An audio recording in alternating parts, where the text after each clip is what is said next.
I have the great honor of sitting down with Eberhard Schoeneburg, who is the godfather of alternative AI. He's also the man that gave us the chatbot, though he says that he thinks it's a gimmick and bullshit now. So, Eberhard, thank you so much for sitting down with me. Sure, welcome. So, I think we both agree that AI has failed to live up to the hype and the promise. I don't think what people realize is that this is about the fifth wave of AI, that people have been working on intelligent computing systems since the 1950s. So if you can tell us why you think that AI has failed to live up to its promise. Yeah, actually I think the view that AI started in the 1950s is actually an American view. I'm a German, so for us it started with Leibniz already in the 17th century. No, it's actually very interesting because Leibniz tried to invent a kind of language that is able to represent thoughts that you can compute, because he invented also a first mechanical computer, as kind of machine to calculate. Now I think that what has happened over the last couple of 60, 70 years, some of it is okay, I'd say. Surprisingly, in the beginning, people were much more trying to solve really difficult problems than they do now.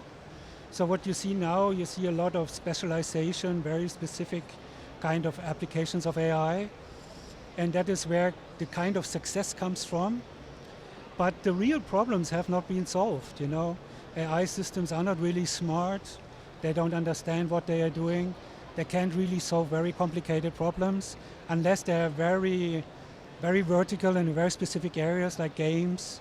But on everyday life level, which is much more complicated, there has not been really a progress in artificial intelligence in my eyes. Is that why you say that we need an alternative? And if you can give us a definition of alternative AI. Yeah, that's exactly why I was working on a book actually about computer consciousness. So is it possible for computers to develop consciousness?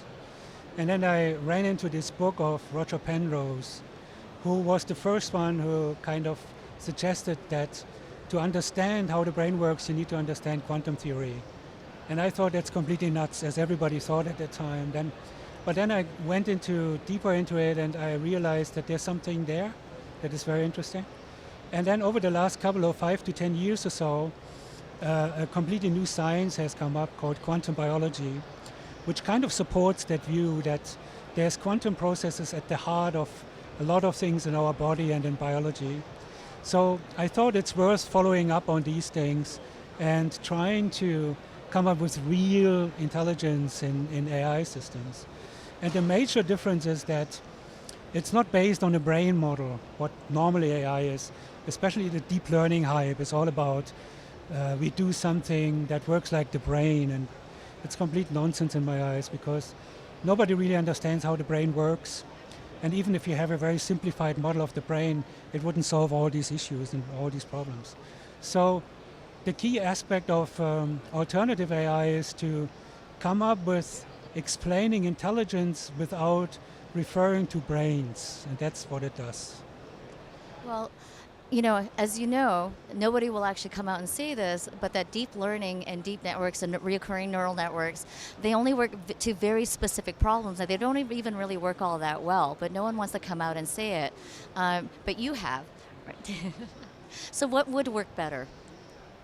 That's a good question, but very difficult to answer. Nobody knows what would work better, but what is clear now is that people understand that deep learning is good for static pattern recognition, that you can recognize a pattern, and that is what works in a lot of applications, static patterns, right? For example, even for self-driving cars, objects do not change so easily, right? If someone walks across the street, the angle how you see that person changes, but it's still the same person, so the person doesn't suddenly disappear here and appear somewhere else or stuff like that, right? So reality behaves non-quantum normally. So that's why even very simple algorithms work for a lot of very simple cases. And in games especially, right? Because the boundaries are very clearly, very hardly defined, right? You can exactly say when a program played well and when it didn't, because it lost or not, right? But in life, you cannot say whether a person does well or not so well, right? It depends, right? How do you define doing well? It's not all about making money or something, or about being healthy. It could be any kind of things. And the goals can change, right? All the time. They change. My goals changed, I don't know how many times over my life. So the boundaries are very, very tricky to catch. The goals are self-modifying and all kind of things, right? And that makes it so hard, and nobody really knows where it's going. And the only thing I think that it is worthwhile following is to have a much more dynamic view of the things, to have a dynamic science system, chaotic systems, attractors. So the focus of on patterns is changing towards a more dynamic vision of the world. And so isn't that what you were saying, is that in real life we have much more dynamic systems with 1,000 causalities using more fuzzy logic, right, in different conditions all the time.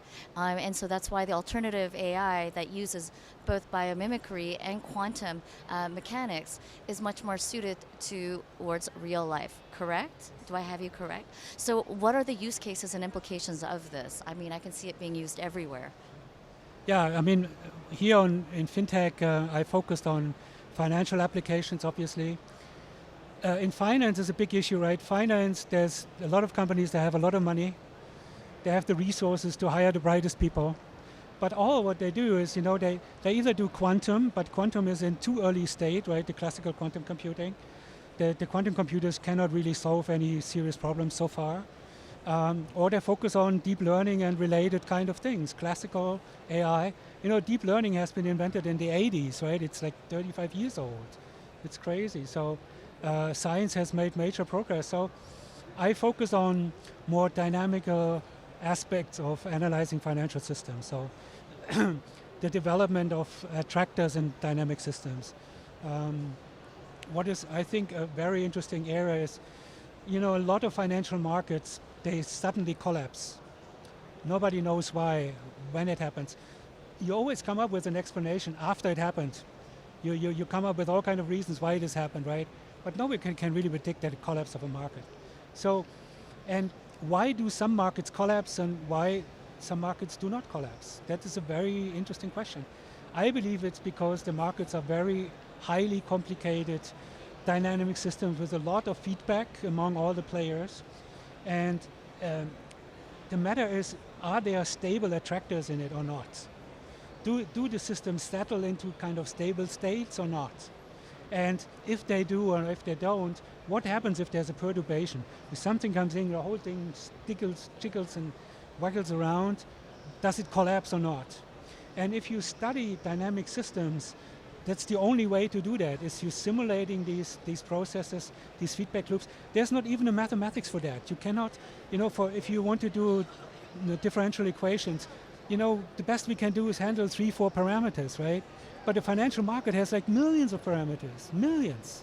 There's no way of doing that, right? So you need smart computer models and dynamic computer models. And I try to work with the most simple models like cellular automata, because the more complex the models are, then the more complex is the understanding, right? You won't understand it. So if the basic model is at least very simple, there's ways to understand it, and that's why I focus on this. If we can back up a little bit and you can just help people understand what cellular automata is. Yeah. All right, so that has been invented by the pioneer of computing, by John von Neumann, a Hungarian polymath. It's actually very simple.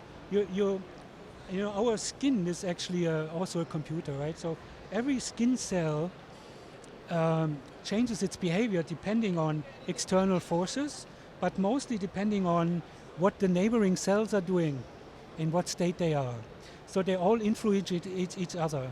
And this is what a cellular automata does. It's considered like a grid. You have a plane and you have squares, and each square in the grid is a cell, and it looks just what are the neighboring cells doing. And depending on what the neighboring cell is doing, it changes its own activity. And every cell is doing this at the same time. And that creates this crazy feedback loop and dynamics. Amazing. When I was looking at earlier at the slime activity and how it invades, and one of the most fascinating things that you were able to, that you said that made complete sense was that completely non-intelligent beings or organisms can create intelligent systems when they act together. And that's relational, like that cellular automata that you were describing. Is this how you see our financial systems and our manufacturing systems behaving? You mean that they're not intelligent? That you can have non-intelligent actors in this space Yeah. becoming intelligent through each other's Yeah. activities. I mean, as we humans notice, right? If you put a bunch of people in a room, not necessarily the group is smarter than the individuals, right? That's not a necessity, but it could happen, right? And the best example is not a single person can go to the moon or to Mars, but if we all work together, we can do that, right? So combining a little bit of intelligence, but many of them could generate something. And that's the whole idea of the cellular automata as well, right? So you hope that when you have a little bit of intelligence here and there, and you make them all work together in a very complex dynamics, you generate intelligent behavior. But really what is so fascinating, I don't know why people have not realized that earlier. Now when you heard this news about this slime mold, all of a sudden people realized, oops, this thing is smart and it has no brain. I mean, it's just so obvious, right? But AI hasn't gotten to that yet, right? And think about it, even if you adopt the classical AI model that the brain is made out of neurons, right? And it's smart because all these neurons work together. The neurons have no brains, right? So at the end of the day, even the classical AI model relies on a model that uses no brain, right? But now the problem starts. How can you explain intelligence without the brain? And cooperation is just one aspect, right? There's a lot of life forms that do not cooperate and still are very smart. So the cooperation is one way to be smart, but it's not all of it, right? There's an underlying principle, and that's what I try to explain. It's like this Hamerhoff model is that it's based on the microtubules and how smart they are, in a sense. They can compute things by vibrations and stuff like that. And intelligence essentially is resonance of vibrations. It's like a music, more or less. And by this you mean that music is formed by, I think, spaces in between the notes, correct? And that it's done frame by frame, pieced together. And that's what you're saying is what our consciousness is series of flashes, correct? So then how would we begin to look at that through intelligent computing systems? So it's a very difficult question whether one should try to emulate that or whether one should come up with a system like the cellular automata that have the same effect, but not really trying to now start building, atomic guitars or something like that. Vibrations. I don't know if it makes sense to model vibrations, but vibrations are a good paradigm, right? Because resonance is easy to understand, right? Harmonies are easy to understand. Disharmonic behavior is easy to understand. And it's just a very different kind of paradigm set than classical AI is using, like with the brain, right? So, but it doesn't necessarily mean it's the right way to model it. So I wouldn't go into modeling vibrations, but try to understand what do the vibrations do, right? And what does a harmony or resonance do to the vibrations? It essentially strengthens the signals in a selective way. It either cancels out the signals or it enhances the signals, right? Whether the sinus waves are in sync or not. So this is much more important to understand. It's not how exactly it is done in biology or in physics, but what are the underlying computational principles. See, this is what's so fascinating to me because as anyone that works with anything from distributed computing systems or an AI or blockchain or IFT, it's all about inputs and outputs, right? The noise to signal ratio that you're talking about.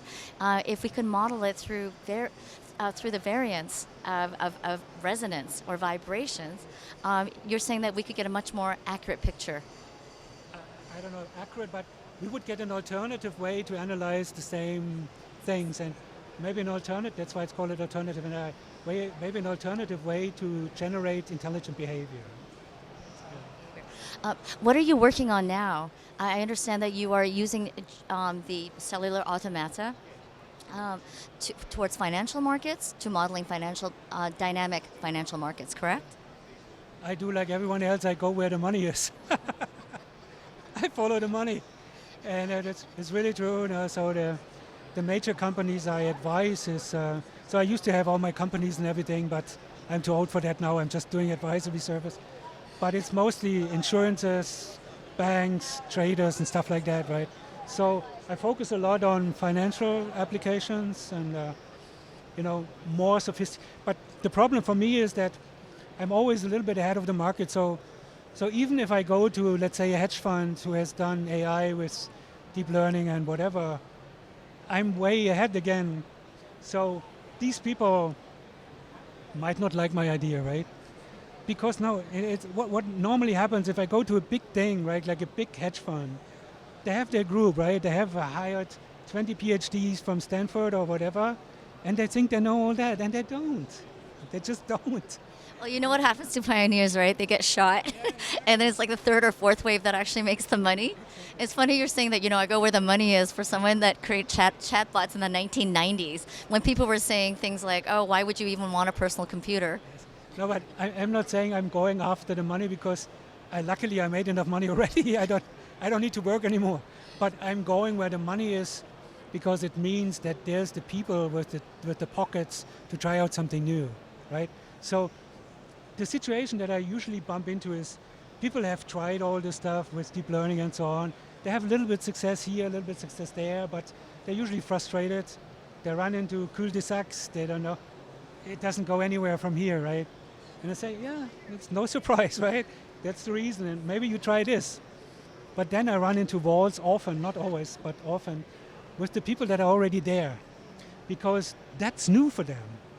So now they are in a situation, they are the one-eyed among the blinds. They see a little bit, right? But they can tell all kind of garbage to their bosses. But now it's something new coming which they don't understand. And now I'm a threat. You know what I mean? And I have been in this situation for the last 30 years of my life. Always been like that, seriously. Well, They laugh at me all the time. It's crazy. I know, luckily I'm right now, but it's like 20 years after I have done all this stuff. It's a bit frustrating. But it's also kind of, at the end I'm happy that I survived so long that I can see the success now in some stages. It's interesting to me because you created the first chatbot, but you think it's a bit of baloney and that it hasn't actually fulfilled its promise. Well, when you created it, what did you want it to do? Yeah, actually, again, it was in finance. So I created the first, financial robo-advisors. And we had big banks, UBS in the US, Credit Suisse First Boston, Deutsche Bank, really major clients. But it was exactly like in 2000, 2001, and then the market collapsed. Just when we got the first installation, like 6 months later, everything we had, I was in 9/11, I was in downtown New York, it was catastrophic. So everything came to a screeching halt, so I had to start all over again. But I had actually the finance market in mind. So the first application we developed was retirement planner bot. So website, it was actually for pioneer funds in the US. A website where you had a bot you can talk to and say, look, I'm 63 years old, I have a house, I have 3 insurances, and I want to retire in 2 years. What's the best thing I should do? And you could, at that time there was no speech-to-voice technology,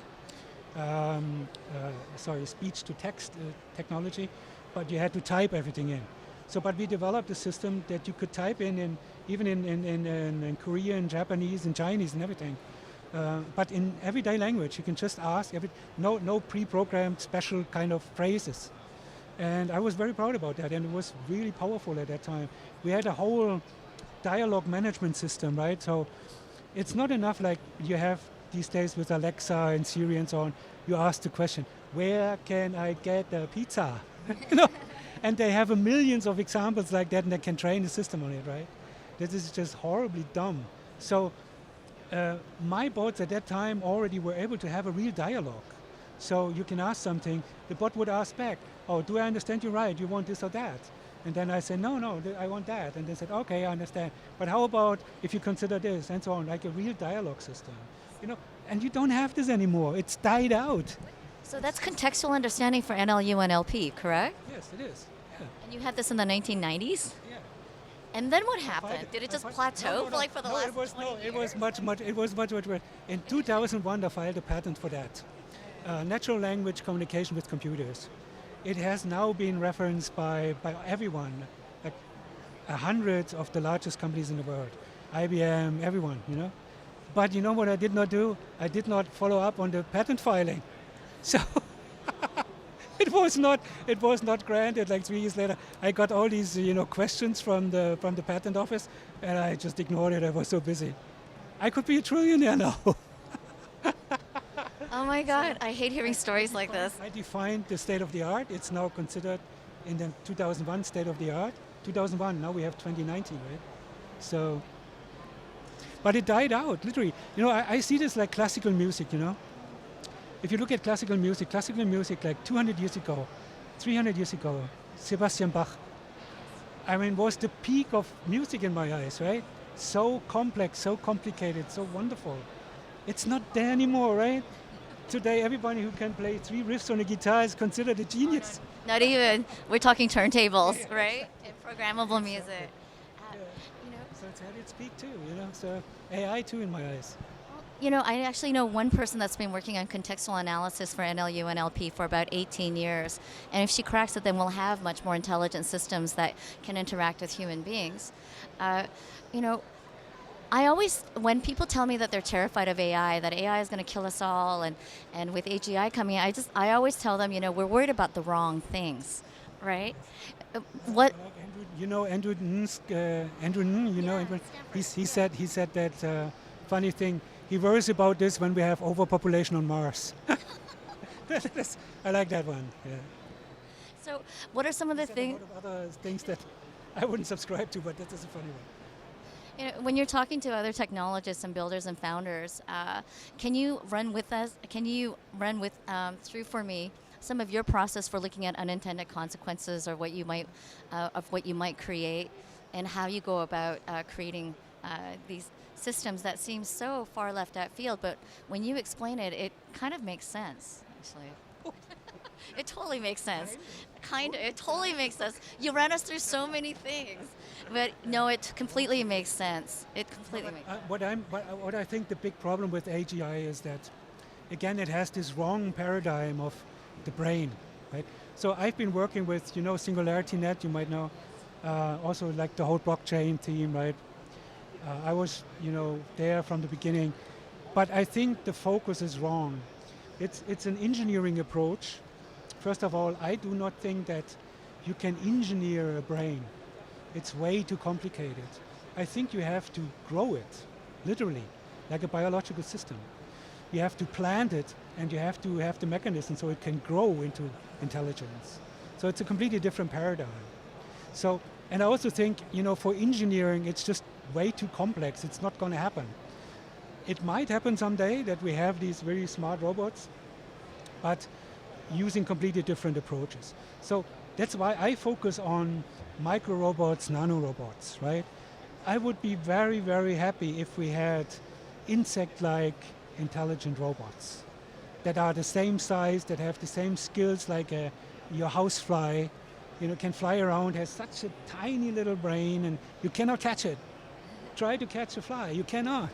You have such a big brain and you cannot. So this is completely relational decision-making processes, correct? Working together. And it's an optimized brain, right? It's a brain for a specific purpose. So what I think AGI is doing wrong is it tries to build a general AI that can solve any problem. We cannot solve any problem. I cannot solve any problem. I can solve certain problems, right? But I cannot solve every given problem. I'm not just so smart.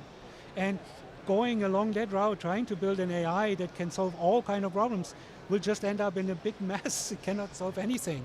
But if you focus on specific areas that just so much intelligence that is needed to solve that problem, like extremely vertical, but more real life, right? Not games.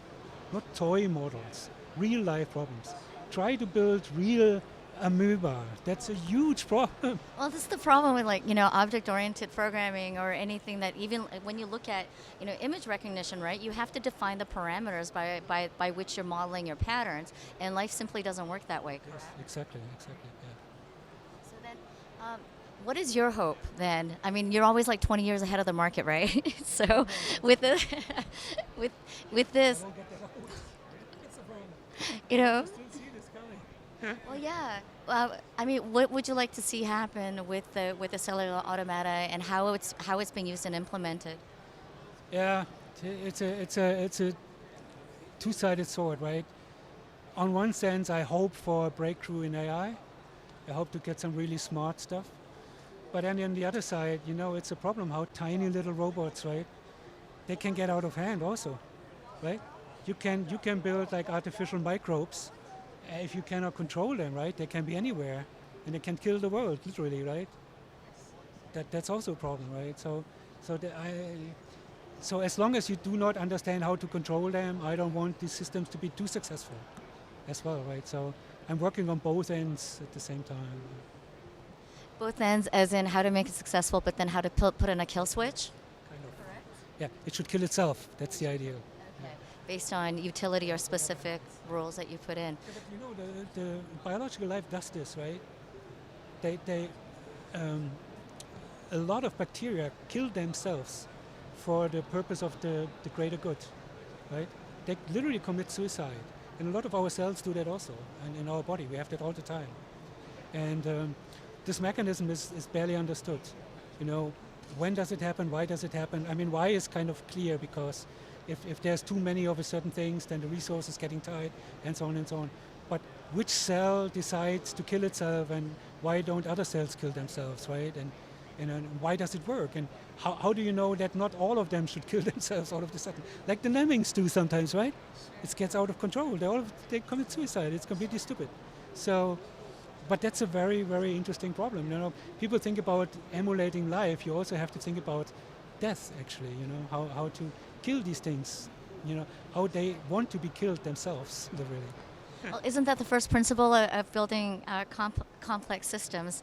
Is tight iteration loops with tiny parts of the systems that aren't right mission critical. Fail-safe systems. And let them die, right, and regenerate. But it's a given principle in engineering, but in biological systems where everything grows and it's not controlled by a central unit, it's a very different thing, right? It's much more complicated. Well, then that takes us to distributed computing systems, right? Earlier, when you were talking about swarm intelligence and fuzzy logic, it almost sounded like the principles behind blockchain and crowd intelligence or crowdsourcing and open source. Now, as you know, that the strength of open source is the weakness of open source. A lot of things that are crowd created are very difficult to implement at an enterprise level. Correct? Is there a way of directing groups or putting in governing systems so that we get the best of both worlds?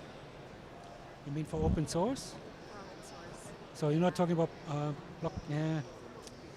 Hey.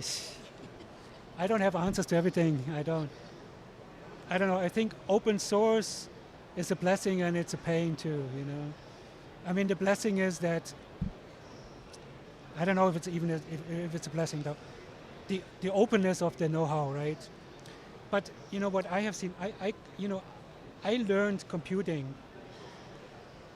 in the 70s. You know how computing was at that time? I had to stamp punch cards. I'm not kidding. And you know what it gives you? It gives you a crazy discipline.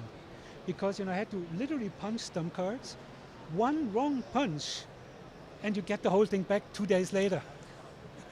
With no processing, mistake. Today, every idiot can program by cutting and paste something from some open libraries. They don't think anymore. They just cut and paste and try out, and they watch YouTube videos how to program. I mean, I'm serious. I was one of the first to develop, digital telephone systems, ISDN systems. At Siemens was kind of my first job. We had 64 kilobyte for the whole system memory. 64 kilobyte. I mean, today an operating system has 40 megabyte or some shit like that. I mean, there is no thinking anymore about efficiency or anything like that, right? You just patch stuff together, and there's no consideration anymore about restrictions. So with having abundance of ideas floating around, it reduces thinking, literally, right? It restricts the resources, the restriction of resources is gone, so everything is possible. So you might be lucky and come up with some very new creation, but look out. I mean, look what's happening with startups in AI. I mean, how many are worth talking about? Well, Literally. You know what? I didn't think anything could have a worse hit rate than like Silicon Valley and VC model, but like then came crypto, and of course AI is somewhere like in between that, and they're all miserable hit rates, right? Yes, I agree. Right. I agree. Now, what frustrates me, in my past, when I was not such a boom as now, there were these waves, right? But I usually had to work always on a shoestring budget. We never had money for anything. So, but we were extremely creative, I think, really. I had the best people and the brightest, and they came because the task was so interesting, not because we were swimming in money. Everyone goes to Google because, they get free healthcare and shit like that, right? Not because they're working on interesting problems, because they have, colorful offices and slides for humans and stuff like that. That's the business model of Google. I mean, sorry, it's just I cannot understand it. I want you to know. Old generation. No, I want you to know the hacker groups are alive and well, whether they're white hat and black hat and gray hat. And there are people that just like unsupervised learning, they're clustering in their own like sort of natural like little ways to figure out some problems.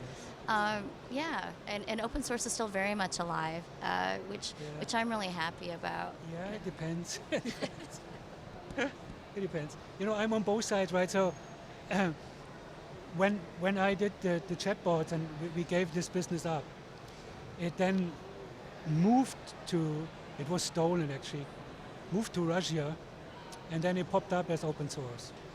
And it's everywhere now. So it's part of most of the bots is just my original stuff. So, in a sense it's good, in a sense it's bad.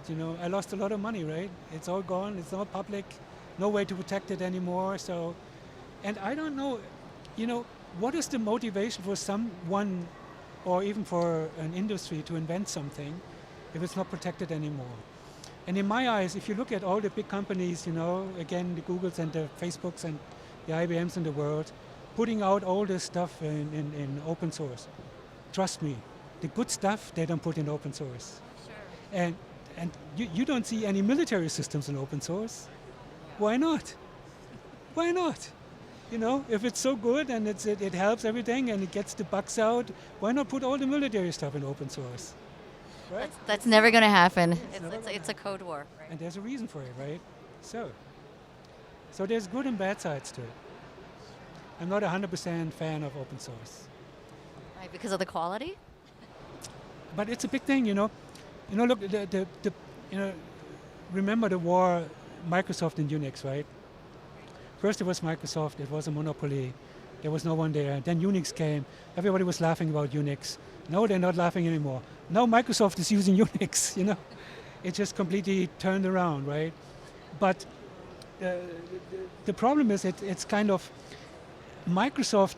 I'm not defending Microsoft now, right? But I'm saying if you have a system that you use and it's Microsoft, you can sue their ass off if something goes wrong, right?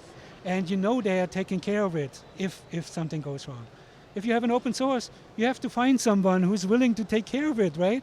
Some hacker somewhere in East Europe, that has nothing else to do and just tries to fix the problem. I mean, if you're a real industry player, you really have to think 3 times whether you're going to use open source or not. If it's research or close to research, sure, you would use open source because you cannot afford to buy some expensive licenses for something, right? That whole liability issue goes to AI as well, right? Like, what if Sophia goes off and kills somebody? Then who are you going to, who's liable? That might be the only good reason why to put it open source. The liability and governance. These guys in Africa, they did this. I think it can be said that all innovation is a dialogue rather than the lone, hero myth, right? Is that we walk in the steps of pioneers who were shot and lost their stuff, and we're able to build and continue to build. So what is your greatest wish now for your work? I'm very, I try to have some decent success and I'm still haven't figured out a lot of things. I'm 63 years old. I learn something new every single day. And I hope I continue doing that. And I might go back studying to the university and stop all the business work. I can afford it. So I have no specific goal. I just try to learn and try to understand these things. I try to understand what intelligence is and how it works. And hopefully I get closer to it in my lifetime. So. It's very inspiring. Thank you so much.